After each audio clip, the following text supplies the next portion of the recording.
وشه وبيلعب عرضيه خطيره وادي راسيه جول جول جول جول جول جول جول جول. عملها بن شرقي، عملها بن شرقي واعلن الفرحه الاولى والهدف المئوي لبن شرقي.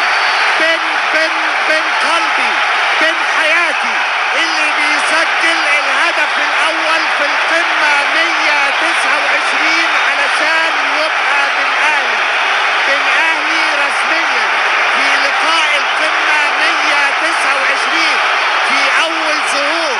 بيطلع نور ويعلي الهامات ويعلي ايقاع حلوه عند عمر جابر وادي كوره وجول جول جول جول جول جول. هدف التعادل في الدقيقه 84. يا عيني يا عيني يا عيني يا عيني على الحلويات. بنتايج ولا زيزو فرحه مجنونه لانصار الفارس الابيض. عوده من بعيد. مش بقول لحضراتكم انا موعد مباراة النادي الأهلي وحرس الحدود. السلام عليكم ورحمة الله وبركاته. في البداية نوحد الله ونصلي على رسول الله صلى الله عليه وسلم.